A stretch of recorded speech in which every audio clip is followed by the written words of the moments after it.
guri cusub, nolol cusub. waxyaabo badan baa isbeddel ku socda. aragtiyo, dhawaaqyo, caraf cusub, cunto qariib kugu ah, xeerar ad adag ee dhanka nolosha. haddana waxaa jira hal shay oo weli sidiisa ah: jacaylka aad reerkaaga u qabto. hooyooyin, wiilal, xaasas, walaalo, waxaad rabtaa in dhammaantooda ay noqdaan kuwo faraxsan oo fayaqab ah. waan ku caawin karnaa. dunidan cusub aan kula hagno. si wada jir ayaan ku dhisi karnaa qoysas fayo qaba iyo adiga oo fayo qaba. diintu door aada u muhiim u ah ayay ka ciyaartaa caafimaadka shakhsiga. waa kan 4 tusaale. Fabian wuxuu isku dayaa inuusan ka isbiiritada ka xanaajin, gaar ahaan isbiiritada shimbirta. dadka duqowda ayaa waxay u sheegeen goorta dad badan ay isku waqti wada xanuunsadaan. taas waxaa sabab u ah isbiiritada ayaa xanaaqsan. nooc haween ee sawirkan qaade ayaa Rihanna u sheegtay in dhalaankeedu uu qurxoon yahay. hadda Rihanna way welwelsan tahay in qofkan u hambalyeeyay ay habaartay. waxay ka cabsanaysaa in ilxun ay dhalaankeeda jiro ku ridi doonto.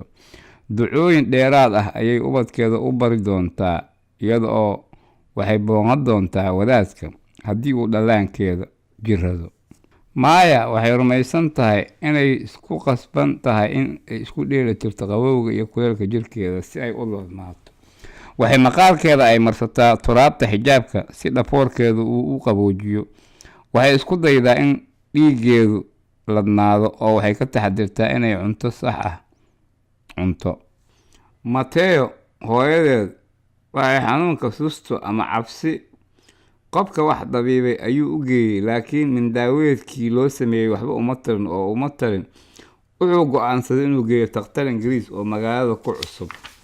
takhtarku wuu ogaan doonaa sida hooyada wax loogu qabto.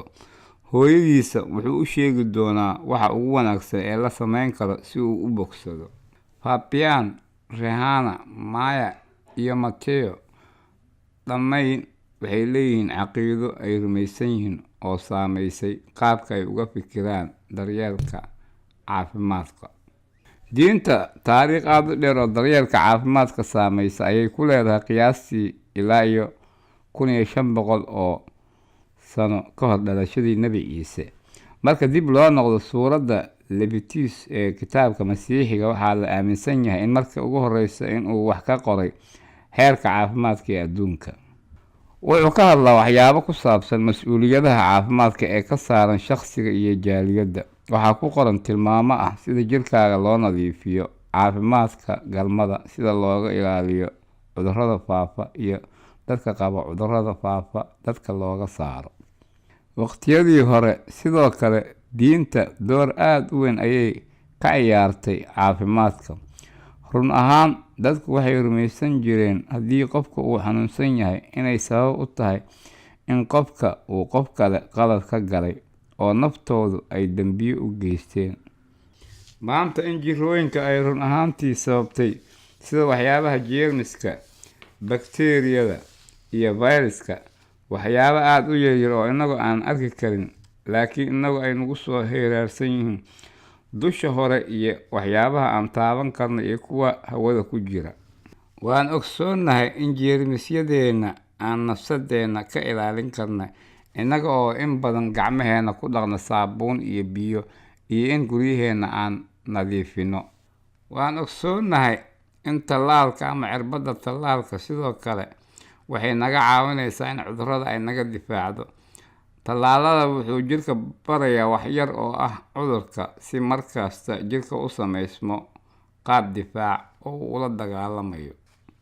haddii cudurka uu mar kale soo weeraro jirka, wuxuu aqoonsadaa oo wuu burbursadaa ka hor inta qofka uusan jiraysin.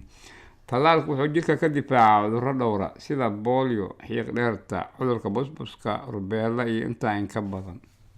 laakiin diinta doorar muhiima ayay weli ka ciyaartaa caafimaadkaas. sidoo kale daraasadda waxay muujinaysaa in dhowr mar diinta saameyn aada u wanaagsan ay ku yeelato caafimaadka shaqsiga.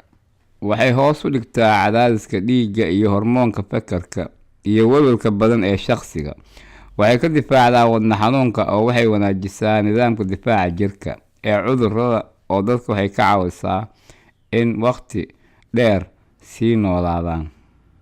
aaminaadda diinta waxay dadka karti u siisaa inay yeeshaan caafimaad wanaagsan iyaga oo markaas ku xiraysa jaaliyadda dadka ay isku wax aaminsan yihiin, ama waxay ku xirtaa quwad sare oo ku dhiirigelisa nolol caafimaad ah oo ay ku noolaadaan. maadaama aan ognahay in diinta caafimaadka ay sameynayso, waxaa aada muhiim kuugu ah in daryeel bixiyahaaga caafimaadka aad kala hadasho diintaada aada rumaysan tahay.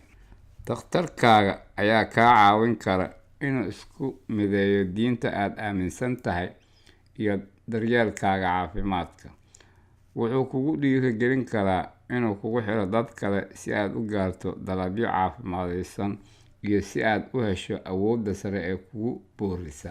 waxyaabaha aad aaminsan tahay iyo daryeelkaaga caafimaadka oo aad isku xirto waxay kaa caawinaysaa in nolol dheeraad ah oo caafimaadaysan aad ku noolaato oo dhisto qoys ladan iyo adiga oo ladan.